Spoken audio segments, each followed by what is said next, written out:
Okay. Good evening, everyone. Welcome to the DAAD alumni webinar on the Ghanaian Perspective on Climate Change. The webinar is organized by the DAAD Information Center, Accra, with our director being Mrs. Berit Stopper. I am Christine Ponsu, the moderator for today's webinar, and our resource person, supposedly to be Dr. Kofi Oku, but due to some engagements, standing in for him will be Mr. Eric Adabo, a PhD candidate at the Department of Planning, KNUST, who has actually done a lot of researches on climate change, and of course, is then fit for today's presentation. Well, participants are moderator in the DAAD team online. The format for the webinar will take this. I'm going to give a presentation on the DAAD support opportunities for the alumni. And after my presentation will then be followed by today's main webinar topic, the Ghanaian Perspective on Climate Change by Mr. Eric Adabo. After these two main presentations, we will have a discussion session on the webinar topic in my presentation. Participants for today's webinar, please, I would like you to take note that if you have any questions or comments, kindly reserve them to be answered or looked at during our discussion session. And there is actually a hand signal you can use to show me that you have a question to draw my attention. Otherwise, you can also type in your comment or question to be answered during this discussion session, and it will be ended with a closing remark by me. So as I've given out the presentation format, I am commencing with the DAAD support opportunities for alumni. For participants, my presentation will take this format. I will actually begin with some alumni clubs, alumni of DAAD can join to benefit as part of the DAAD opportunities for alumni. I will follow this presentation afterwards with the funding program for foreign alumni. Mainly, I'll discuss issues on the scientific literature program, issues on the re-invitation program for former scholarship holders, as well as our alumni service area and alumni community online. And then I'm going to end my presentation with the advantages for Germany alumni after returning back to their home countries. So to begin with, my first thing is on the alumni clubs, and mainly DAAD alumni can join the existing alumni clubs or even form one, and there are a lot of opportunities for them to gain from. Among what DAAD aims to is to sustain and support the educational effects that is supposed to be achieved through the club activities for all alumni in these groups or clubs they intend to join or even form. Also, the DAAD aims to recruit high-performing foreign students for Germany universities and higher education institutions. There's also a chance to secure support and assistance when raising scholarships and third-party funding. Well, the next thing, as I mentioned on my program or my order of presentation, is to look at the funding programs for foreign alumni after the clubs. And mainly, there are several of them. Among them, or starting with my presentation here, is on the scientific literature program.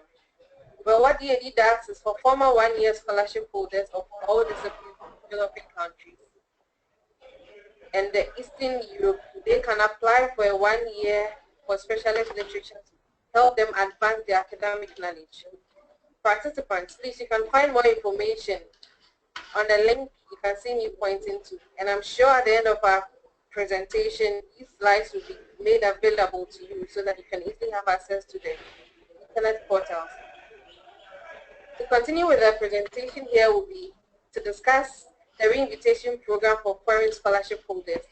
And here, please note that DAAD can invite former foreign scholarship holders of development-related postgraduate courses back to Germany for at least 3 months, but you should know that you should have worked for at least 3 years in your home country after finishing your study in Germany. Please, you can also find more information on the link you can see me pointing to. To continue our discussion on the funding programs, I would like to talk also much on the alumni special projects. And these are mainly executive and scientists from developing countries who have researched or studied in Germany and received further training at a German university in order to help them update their knowledge and subsequently given the chance to attend international specialist programs in Germany. Please, for more information on this alumni special project, you can find from the link you can see me pointing to. There is also the small equipment program. And what DAAD does is, for all one-year scholarship holders of developing countries and countries of the Southeast, especially those who were enrolled in engineering or technology or science, among others programs, can apply for grants towards purchase of small equipment and materials. And this actually comes with a whole huge sum of funding for such people who have entrepreneurial skills or who are working in some of these areas. If you want to know more and much about this small equipment program, you can read more on the website links you can see me pointing to. Also on our alumni service area, people are supposed to stay connected because in this world it's a global village. And on that matter, DAAD has the alumni service area as well as the alumni community online for all alumni.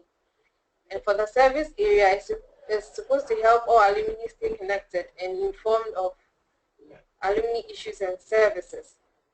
Please, you can read more and find more information on the alumni area on this web link. Well, for the alumni community online, I'm sure some of you may have heard of the alumni portal Deutschland.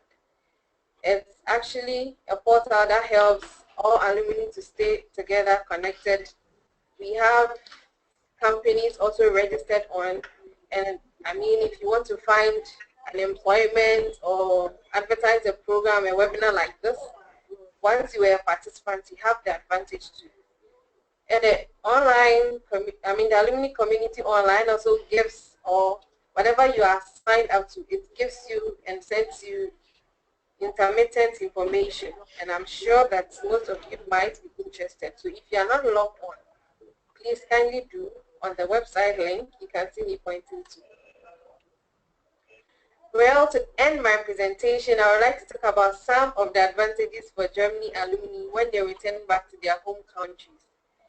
Please be informed that you can have financial support under the Returning Experts Program that is shortly called CIM. That's Center for International Migration Development Returning Experts Program.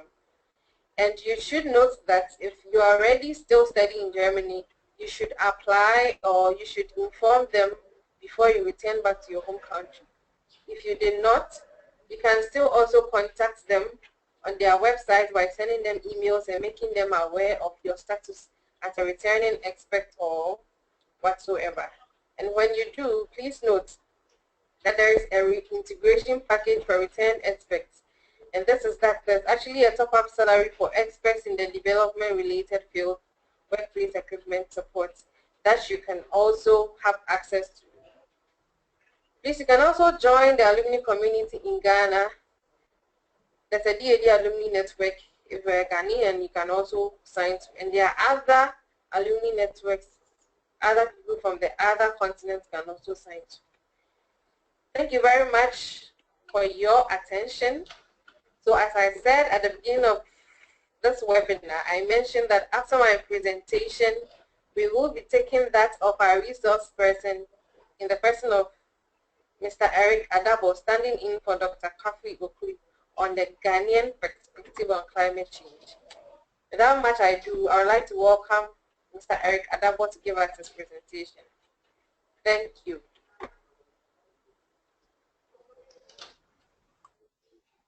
Thank you, Christine.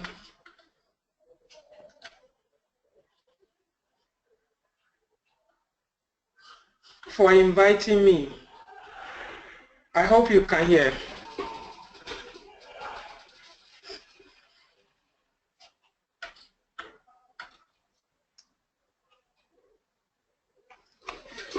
Okay. This afternoon we'll be discussing the Ghanaian perspective on climate change. I'm standing in for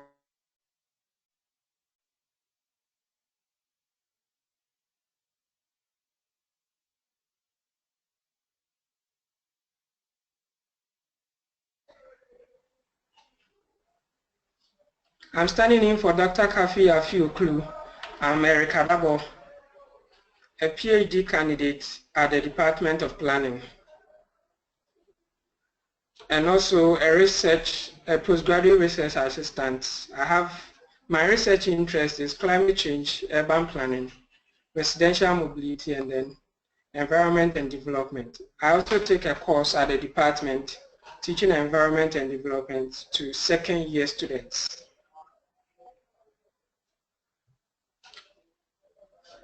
Climate change. The media has educated us a lot with the mention of climate change every now and then. We hear it on our radio, on television, that climate change is happening. But what really is climate change? And is it happening in Ghana? That's basically what we'll be trying to find out. What are some of the institutional arrangements that have been put in place? And is there any place for research to play a role? And the last question that I'll be leaving you with is, are we doing our part as a country to ensure that we are resilient in the face of climate change? Now let me start with the basic definition. When we talk about climate change,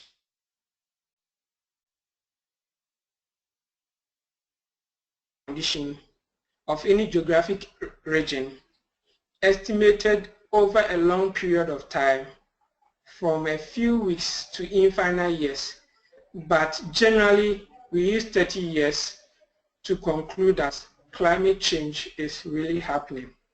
Climate is different from weather, which is the atmospheric condition at any particular point in time. It can be from few minutes to few hours at a particular point in time. Even though they all share the same variable conditions such as solar radiation, precipitation, temperature, humidity, wind velocity, and barometric pressure, climate is measured over a long period than weather.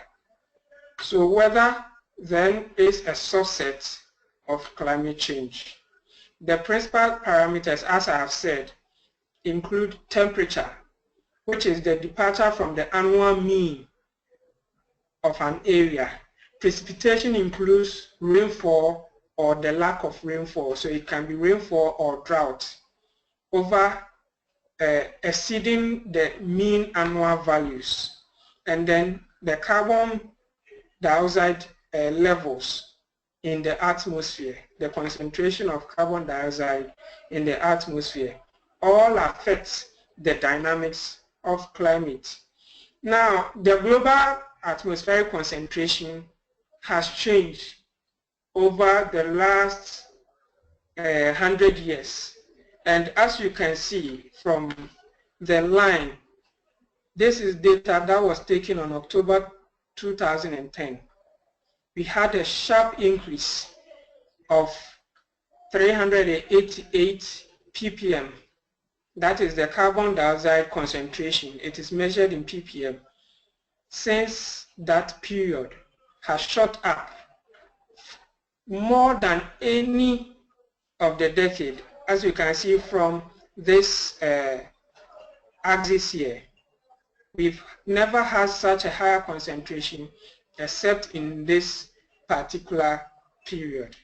So carbon dioxide levels are increasing, and Africa or African countries are vulnerable to climate change because our economies rely mainly on natural resources and rain-fed agriculture, which are all very sensitive to climate change and its variability.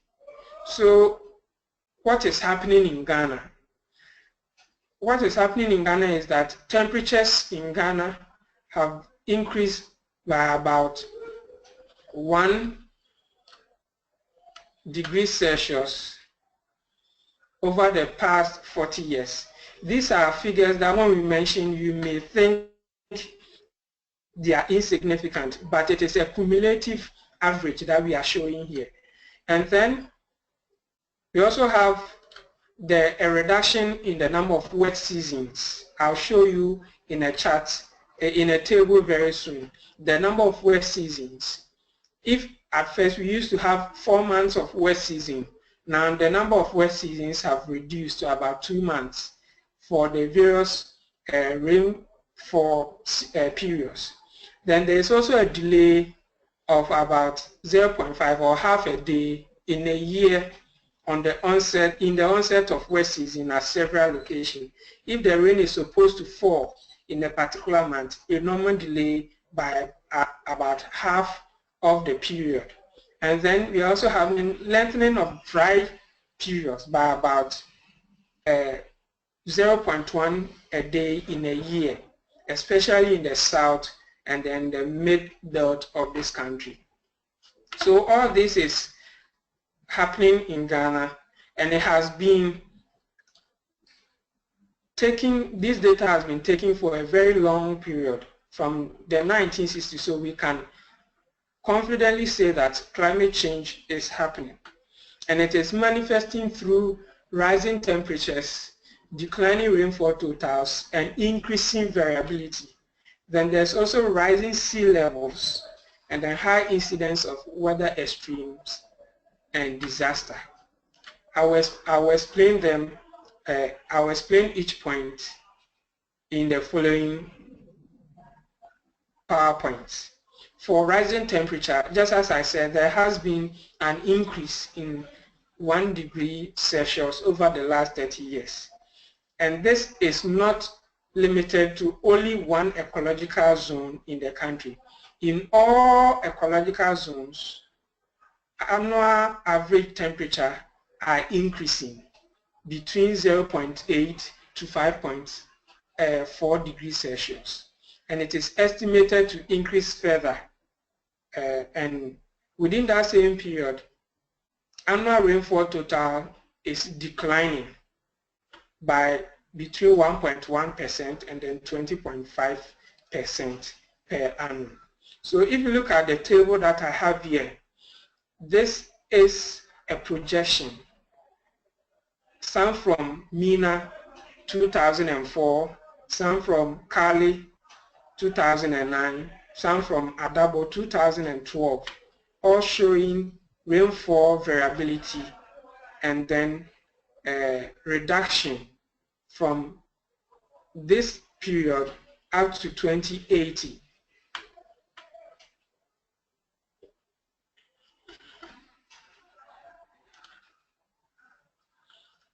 Also, in that same period, we are having long period of droughts, long period of dry weather conditions. The earliest that we had in our history was 1965, but it had become prominent as the years go by. From 1978, 1983, when we had serious fire outbreak in the country and then famine, to 2003, Ghana had experienced long period of dry seasons. 2003 to 2005 was when Akosombo water levels fell and we had energy crisis. It will appear in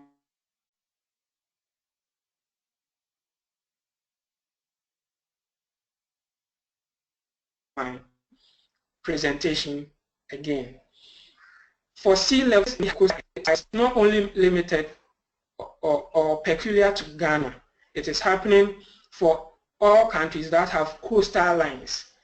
For sea level, we are having 2.1 millimeter per year increase in the level of the sea, and it is projected to rise by 5.8 centimeters, 16.5 centimeters, and 34.5 centimeters respectively for these years, 2020, 2050, and 2080. And it is affecting all countries with sea lines globally. Areas that are affected in Ghana mostly are the coastal zones that include Ada, Keta, Ningo, and Pram Pram. There's also seawater intrusion. When we talk about seawater intrusion, when you dig a well for potable water and you are near the coast, you will realize that with sea level rise, the water taste changes after some time and it becomes salty, which makes it not drinkable for some people. So all these wells become, they are not going to be used. Now, incidents of extreme weather and disaster. Ghana ranks high in countries that are exposed to a lot of weather-related risk or hazards. Flooding is prevalent, especially in the northern savanna and then the coastal belt. Again, flooding also happens a lot in urban areas. For flooding in urban areas, there is a human element to it, but we cannot totally take out climate change. Climate change is exacerbating flooding in cities, even though human factors may be responsible. Areas that are prone along the coast and then in the middle belt, northern savanna, we have the Pra River basins, the Ankobra River basins, the White Volta Basin, as you can see from the map showing here, around East Mampusi, West Mampusi, Savugu Nanton, Tamale, Yendi, Zazugu Tatale, all these places are susceptible to flooding every year. This was flooding in part of Eastern Mampusi in 2007. This is a family wading through floodwaters in Upper East region in September 2007. And then this recent picture from flooding in Accra in 2016 and 15. This is also from Accra.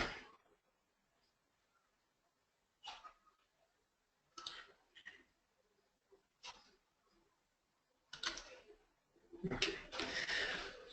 So, what are the effects of climate change? Somebody made a statement when I was presenting my thesis some time ago that when it floods in the forest, we don't make noise about it, but when it floods where human settlements are, that is where we make noise. It is true. Climate change becomes a problem when it affects human activities. And so the effect has both social, economic, environmental, fiscal, health, and psychological aspects. It not only affects our agriculture, our water, natural resources, energy, but these effects, social, economic, environmental, fiscal, health, and psychological well-being of the people are also affected. Under agriculture, agriculture is the largest employer in Ghana, and with increasing variability in rainfall, farming becomes almost unpredictable or impossible. With rising temperature also, drought will increase. Bushfire and environmental degradation become prevalent. And when crops are not supposed to ripe or ready for harvest, because of increasing temperature, they become premature, they ripe prematurely, and farmers lose their investment. Investments in agriculture are becoming expensive, risky, and less profitable because you can't predict the variability. For water, we need water for health, agriculture, energy, sanitation, manufacturing, and domestic use. And so with falling rainfall, it will affect the generation capacity of both our water treatment dams and our hydro dams. And just as I said, saltwater intrusion will deprive a lot of people or a lot of communities of potable water for domestic and industrial uses. For natural resources, the natural resources are a major source of wealth in this country. People rely on the forest for food, for economic livelihoods. And so with increasing drought, when the forest or the natural resources biodiversity is reduced, when people are supposed to expect snails and then process them for market, these things or these dynamics all change. And so they lose on this income and poverty is exacerbated. Low level of rainfall and high temperature also increases the prevalence of bushfire in some of these biodiversity areas. For example, a lot of our forest reserves burn because of low rainfall and then high temperature in these areas. And then for energy, in 2003, Ghana experienced one of its worst energy problems since independence. The Akosombo Dam capacity reduced by about 60%, all because the dam relies on rainfall to replenish its dam, but because of falling rainfall and the variability, the dam lost a lot of water, and the country had to resort to emergency thermally generated electricity, which are very expensive than hydroelectricity. Currently, Bui Dam, which was built with loans from China, is producing way below capacity, and the country has not benefited from its full capacity. The same thing goes for infrastructure. A lot of coastal infrastructure are under risk. These are infrastructure that are made with a lot of millions of dollars of investment. Heavy rainfall destroy roads, and certain kind of materials cannot be used to build in areas such as the coastal area, all because of changing climate condition. Now, if you want to continue to build, you have to make this infrastructure climate proof, and they are more expensive than building the normal infrastructure. If it is road and you decide to make it climate proof, the cost will be more than building that same road in another place. And so it will deny a lot of places in the country from getting the same infrastructure because of the cost in building in those areas. So who are vulnerable, and where can we find people who are vulnerable to climate change? I can say that the vulnerability to climate change has spatial, economic, and social dimensions. Drought is a major problem in northern Ghana and the coastal savanna, while flooding is a problem in urban areas and the forest areas. Climate variability in terms of fluctuating weather conditions will increase internal migration from the rural areas to the urban area, which will increase the number of people who are unprepared for urban life to come to the urban area. Now, when they come to the urban area, because they don't have any skills, they don't have much resources, they become poor, they live in slum conditions, and poverty is exacerbated in those areas.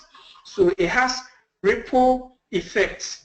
When people are not able to farm properly in the rural areas, they migrate and when they migrate, they exacerbate poverty in those urban areas. It has also consequences for farming in the transition zones and in the forest zones. Crops such as cocoa and fruits such as pineapple, mango, and papaya are all affected. As you can find from our dwindling national output for some of these crops, all because of climate change. Now, disaster management is predominantly emergency response driven. As a country, we've not planned for disaster. And I think it also has a cultural significance. People don't want to talk about the bad before they happen.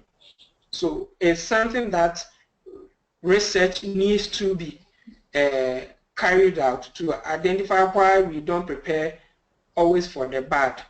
But it is reality, whether we prepare for it or not, it will come. Unfortunately, as a country where we don't believe in mysticism, we only prepare for the bad when it comes. So disaster management is emergency response driven. Ghana has carried out a national exercise. Sorry for the note. Ghana has carried out a national exercise. We've identified all vulnerable areas. We've identified all vulnerable groups and populations and their livelihoods. But that is the end. We've not done much about it. And if there's any hazard to be communicated, there's no well-established channel for communicating early warning information to communities to be affected.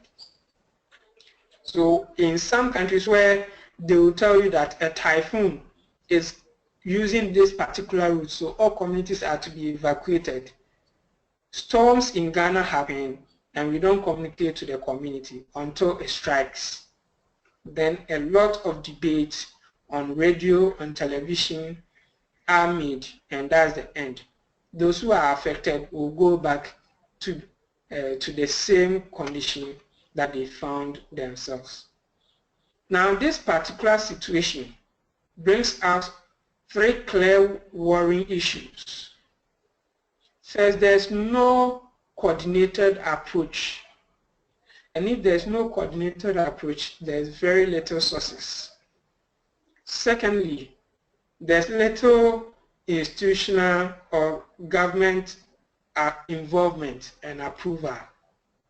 And so if you scan through responses to some emergencies in this country, it had always been the private sector and donor agencies, the NGOs, who respond more to the effects of climate change. And the third one is that these victims are never relocated. They return to the original location after a flood event. For example, people in Adafo, even though there's a threat of sea level rise, they only move their houses back. They don't relocate at all, and they are still there, continuing with their houses being continually eroded by sea waves. Let me say this. Our institutional arrangement is also a funny one. At the national level, we have the National Climate Change Action Policy, and it is hosted under the Ministry of Environment, Science and Technology. According to that policy, they only play a supervisory role, formulate policy, and coordinate all government efforts. So NADMO is hosted under that ministry. And that ministry is supposed to have a National Climate Change Committee. And their mandate is to do a day-to-day management of national adaptation strategy, for which we have not done that. Supervision of projects or programs, there's no project for adaptation in this country as at now. And they are also to recommend and support impact studies, but they have not been able to award even one contract for a research to be conducted on some of the communities or areas that are affected by a particular climatic condition. Now, when it comes to the district level, there is no such coordination down there. They are supposed to use the district assemblies, but the district assembly do not have clear-cut guidelines to manage or act on climate change. It is the RCC that is supposed to coordinate the district assemblies, but they also don't have clear-cut policy or action on how to coordinate these actions. And so down there, apart from the ministry and then the committee, there's no policy or action to deal with climate change, adaptation, or mitigation. So far, efforts at climate change, adaptation, policy, research has been led by civil society organizations. Even though government do not recognize them, they are doing their bit.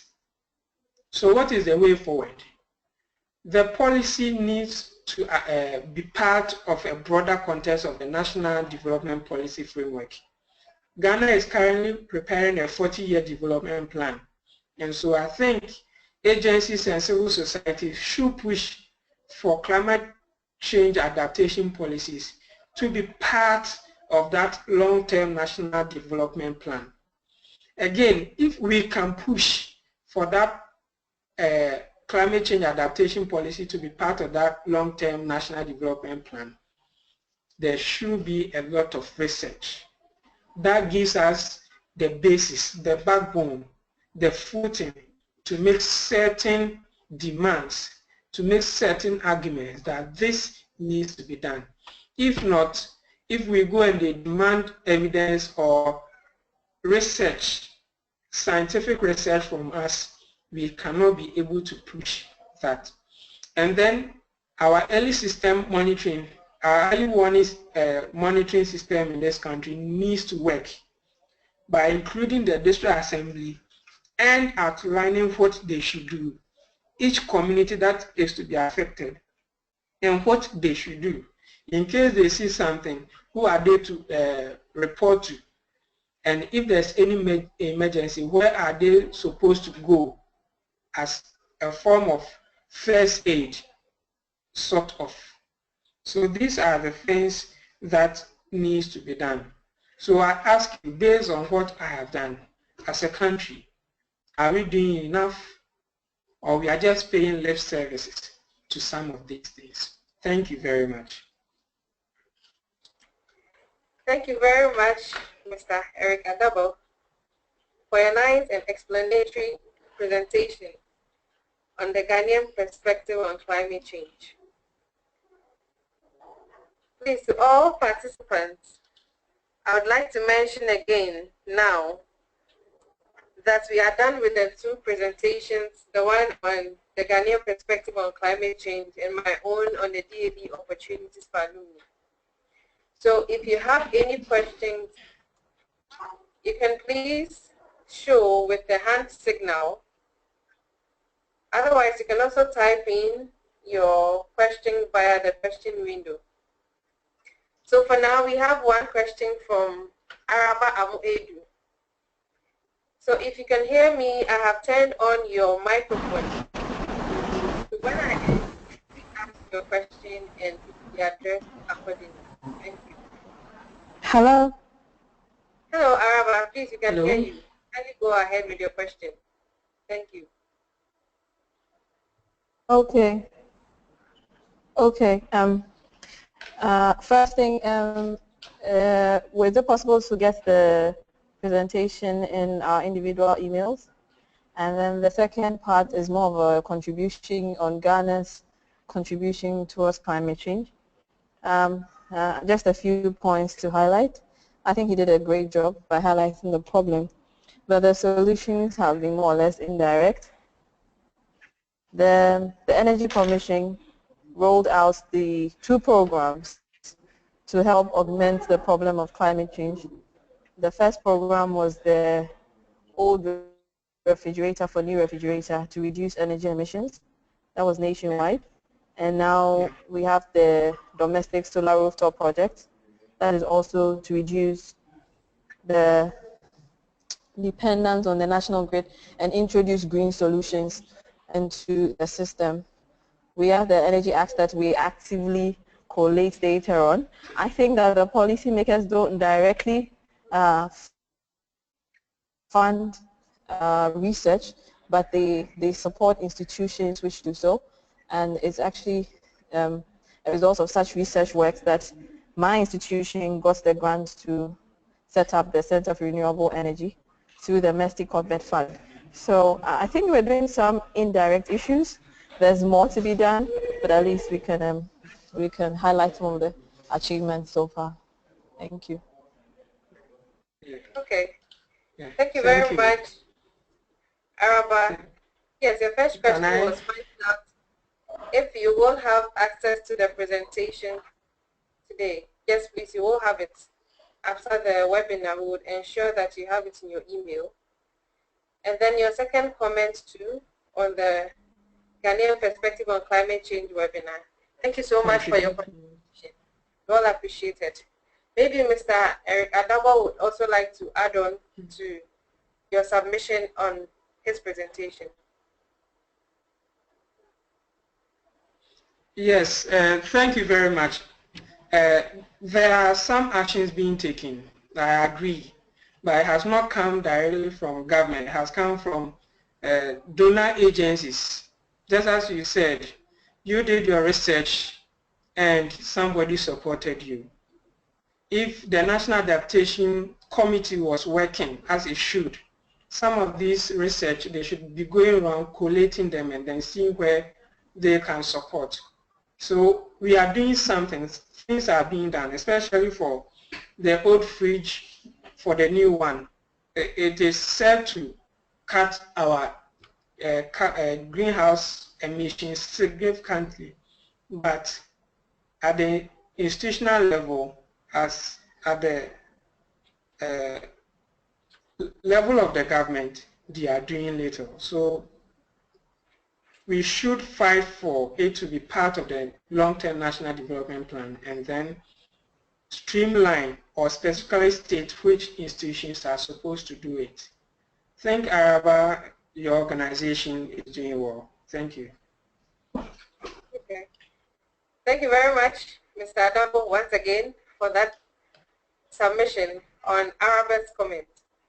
We now have more questions, so I would want to tackle the one or the question by Mr. Albert Kovna-Mensah. So, Mr. Kovna-Mensah, I have turned on your microphone, so please give me your question immediately I end. Okay. Good afternoon. You can hear me? Good afternoon. Good afternoon. You're welcome. Please let us have your question. Thank you. Thank you so much. Mr. Adabo, that was a wonderful presentation. And Christine, I also really admired your presentation on the DAAD, the opportunities for the alumni. My question borders on, see, when it comes to DAAD alumni, there are in-country and in-region alumni. I don't know if you are aware of that. And I would like to know what specific or other opportunities also exist for those DAAD alumni from that is for the in-country and the in-region section. Thank you. I don't know if my question is clear anyway. Yes, please, Mr. Kovna-Mensah. Your question is very much clear. Okay. Thank you, and thank you for your comments as well. This question will be addressed by the director of the DAAD very soon. I would invite her now to tell us all about the in-country scholarship and opportunities. Yes, hello. Good afternoon. I hope I understand your question well. You're asking if the programs are also available for alumni who are scholarship holders from in-country programs, right? Yeah. Yes. It depends a bit. Most of the programs usually address alumni who have been in Germany for at least 3 or 6 months, depending. So in-country and in-region programs do not fall under that. We were in contact. Sometimes there are also exceptions made. So maybe in case you would like to apply for something or you have a contact person in DAAD Bonn, you can also ask them again if it's possible for you to apply for that and stay in contact. So a very general answer I can't really do. Generally, yes, I can maybe do it. Generally, it's not open for those who have not studied in Germany for more than 3 months. But as I said, if you really have something in your mind, maybe stay in contact with us and we'll figure that out. Yeah. Does that answer your question? Yeah, very much clear. Thank you. Okay, welcome. Thank you very much, Mrs. Baristopher, for taking that question for us. And thank you also, Mr. Minister, for your question. Okay, now we also have another question from Mr. Ephraim Sechi Anna.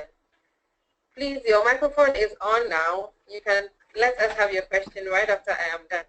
Thank you. Thank you. Mr. Eric Adabo, I'd like to thank you so much for your clear presentation. I'm also working on issues related to climate change, and I'm focusing on the Upper East region of Ghana. So I believe that climate change is happening. But I just want to make this comment that we have to be a bit cautious when we are attributing disasters to climate change. For instance, the flooding incident, whose picture you had in your slides in the Upper East region in 2007. If I remember correctly, that one was as a result of the spillway of the Bagri Dam. Exactly. So that wasn't actually as a result of climate change. Yeah, so some other social issues or factors could result into disasters. But sometimes we are tempted to attribute everything to climate change, which might be wrong. And I'm also wondering if there's really sea level rise happening in Ghana. You indicated that it is happening globally, but I'm wondering if there is evidence to back that it is really happening in our country, Ghana. That one you may answer later on, but I also want to highlight that with the impact of climate change on energy, we shouldn't limit it only to hydropower, because as the country is battling with energy crisis, we are thinking of diversifying energy, going into renewable energy. But I see the impact of climate change also on the production of jatropha, as you correctly mentioned, this impact of climate change on rainfall variability. So if we want to go into jatropha production to produce energy, then definitely we are going to also face some challenges with the impact of climate change. Yeah, thank you. Okay. Thank you very much, Mr. Ephraim Sechi Annan, for your contribution. I would like to now go to Mr. Eric Adabo in case he has any additional comments or anything on your submission. Thank you. Sure. Hello, Mr. Ephraim. Thank you very much for the addition. Yes, in my presentation, I said that there are other human factors, but the climate change is only exacerbating some of the human factors responsible for climate change. For example, in urban areas, if at first it used to rain for a month and we only have for 30 days and we only have 2,000 millimeters of rainfall, and now that 2,000 millimeters is falling within 10 days, then you can see the amount of rainfall falling over a short period. Now when that happens, definitely the river channel cannot accommodate that particular 2,000 over 10 days as it used to be for 30 days. Okay, for Bagre Dam, at first when they opened it, it wasn't flooding. But now the rate at which they are opening is becoming more frequent. And what is happening there? They have also done some research under a DAAD-sponsored program for a West African sub-region. And for them, when the Volta with its tributary in Burkina also receive more rain, they have no option than to open it, okay? And when they open it, downstream will flood, even though there are other human attributes, just as you said, which I agree. Definitely, we cannot excuse climate change entirely. It has a role to play. For sea level rise, yes, there are a lot of research that needs to be done, but I have witnessed it, and I've carried out a research for DAAD on sea level intrusion in Adafo, if I've pronounced the name correctly. They spell it Adafo, but it's Adafo. And these are communities that have their houses being eroded by sea waves. Now, studies by other people like MENA suggest that there is an increase in the sea level rise by 2.1 over the last 30 years.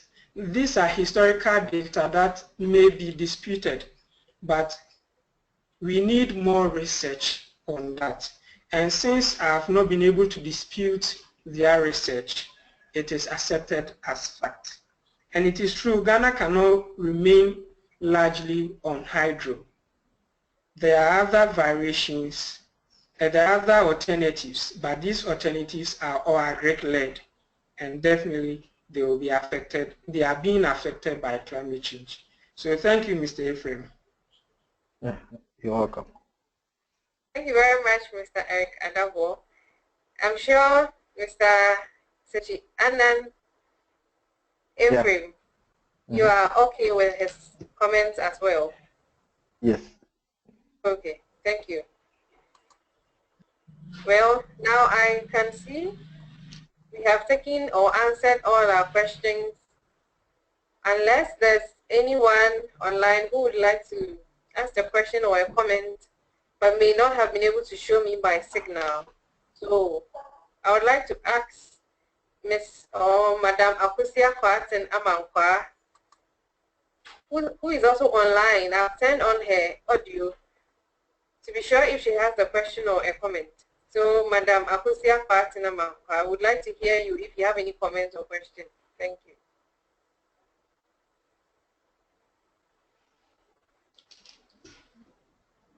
Okay, it appears she doesn't have any question or comment. I would quickly want to, okay, I've seen another hand on by Araba Amu Edu. I don't know if she still has another question or comment. Please, your audio is on now, Madam Araba Amu Edu, in case you still have a question or a comment. Thank you. Okay, it appears she does not have anything to ask again. Please, I would like to find out from Madam Sarah Mibek if she has any comment or question to the presentation. I've turned on your radio now. Ms. Sarah Mibek, kindly let me know if you have a question or a comment. Thank you. No, honestly, what did she say? What? Just give a comment.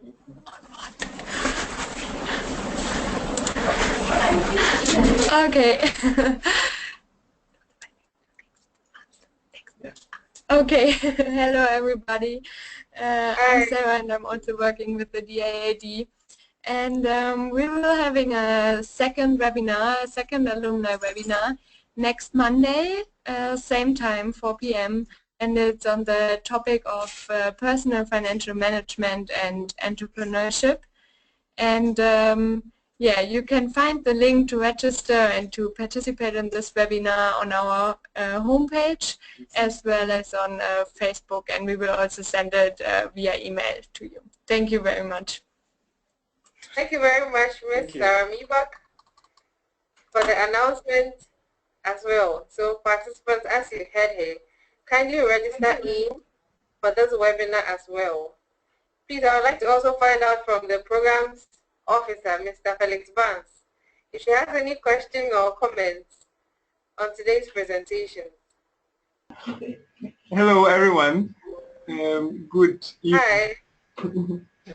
Yes, I just wanted to do a quick survey on where you are participating from and so on. Just a second.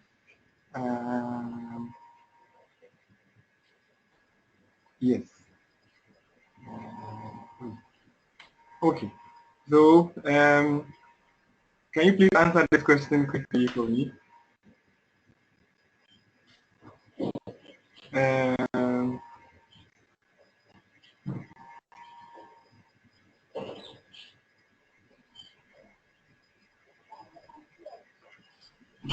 Okay. Thank you very much. Yeah. Thank you very much. Now the next question is,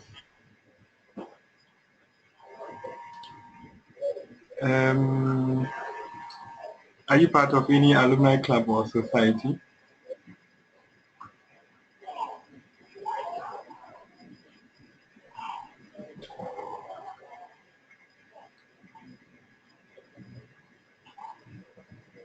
Okay. All right. Thank you very much. So I mean, about 80% of us are not part of any alumni group or club or society. It's only just 20% of us participating. Thank you very much. And then the last question would be, would you like to moderate in a webinar just like this? So you propose your own topic and so, and then we will add, yeah.